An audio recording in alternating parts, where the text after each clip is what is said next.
My name is David Daniel Ball, and these are the headlines for Friday, the 8th of May, 2009. Obama puts entire NASA space program in limbo.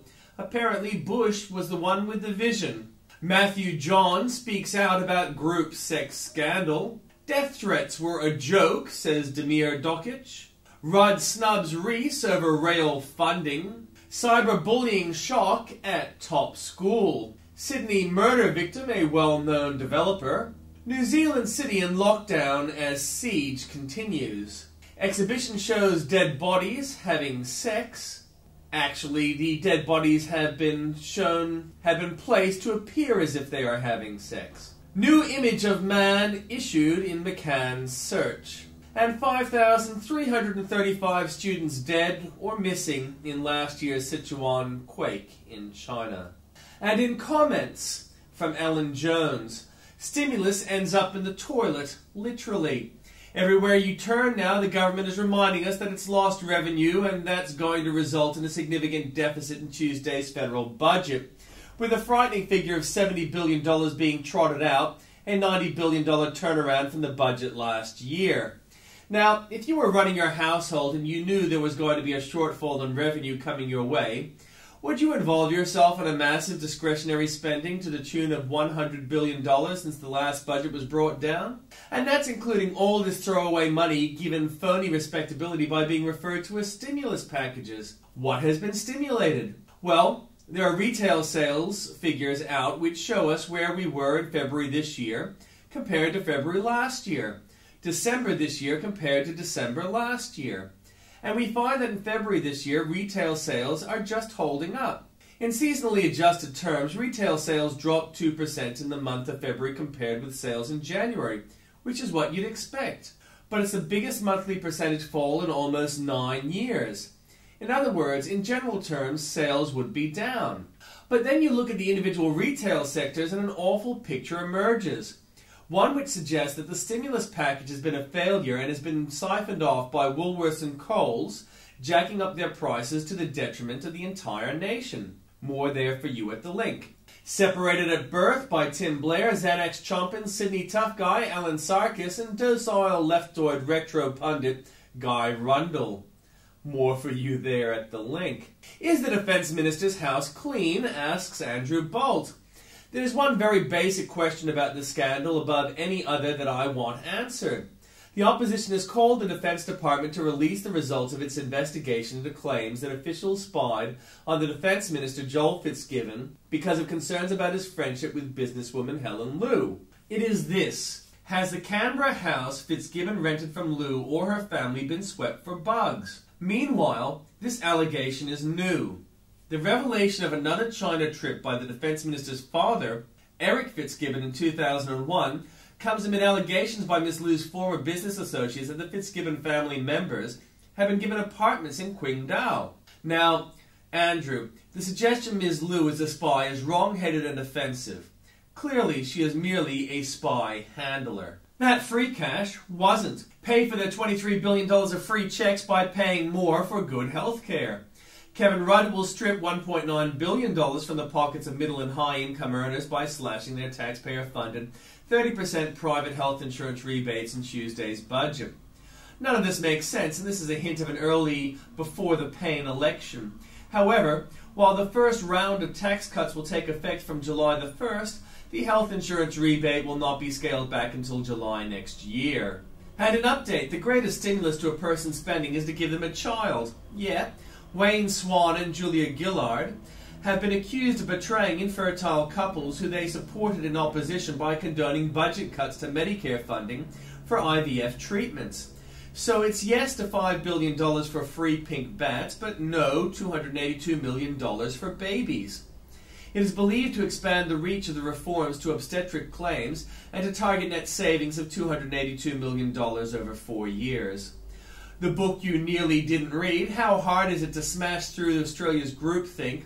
Consider the case of Professor Ian Plimmer and the book he couldn't sell. More for you there at the link. Beauty and the Beast. As a boy, I was urged to join the left to fight sexism, McCarthyism, and the vicious snobbery of the upper class. But wow, what's happened to the left now? Take the persecution of Miss California 23-year-old Carrie Prejean. And a lot more there for you at the link. My Q's and your despairing A's. The ABC's Q&A slumped to a new low last night, aided by an audience that noisily betrayed the steep moral decline and sheer historical know-nothingness of the young left. Tell me from where Q&A got that pack in the audience that cheered every slur of the US and howled down its every defense.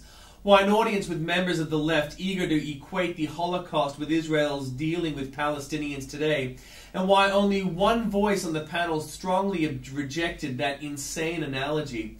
Why do we get yet another panel stacked to the left? Why yet another strident apologist for Islam and furious critic of Israel? One even prepared to make excuses for Ahmadinejad?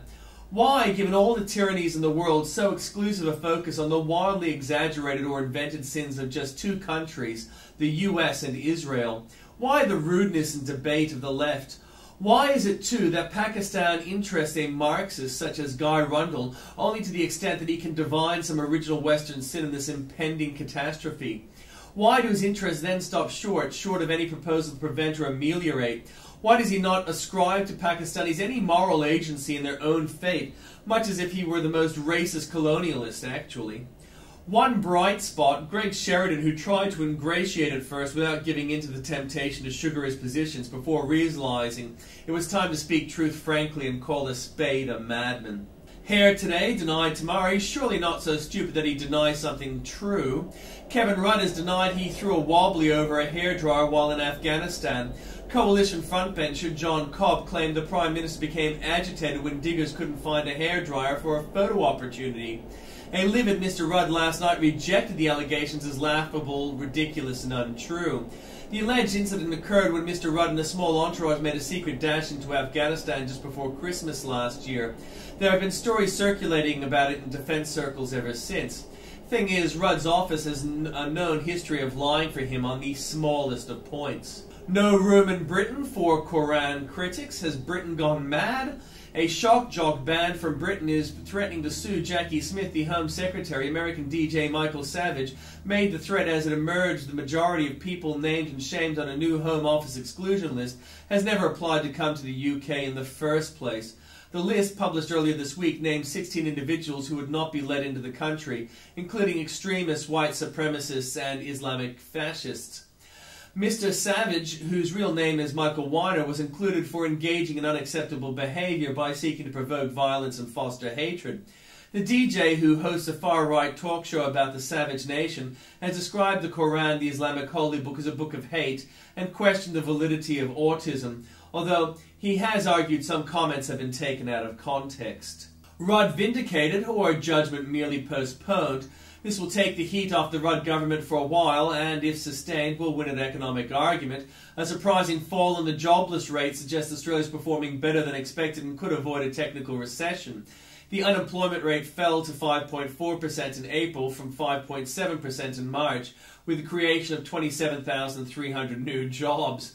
But are the figures true? It's a big surprise. We're really taking it with a grain of salt, Ms. Kevin's J.P. Morgan economist says. Rudd cleans up. Here is the word cloud generated by Kevin Rudd's speech last December to launch the white paper in his carbon pollution reduction scheme. Guess which two of those words shrank dramatically in the word cloud generated by Rudd's speech on Monday when he announced he'd actually be putting off his scheme for a year or two.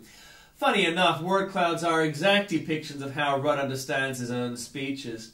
ABC insists all agree on climate change. ABC Newcastle Radio interviews Rudd government frontbencher Greg Combet with all of ABC's usual balance. Aaron Kearney. Everybody, or almost everybody, accepts that climate change is a reality and realizes that something needs to be done, but the reality is it is not. That this specific industry will pay the price for a broader good. Open Season on the Republican Party by Bill O'Reilly. I'll leave more for you to read at the link.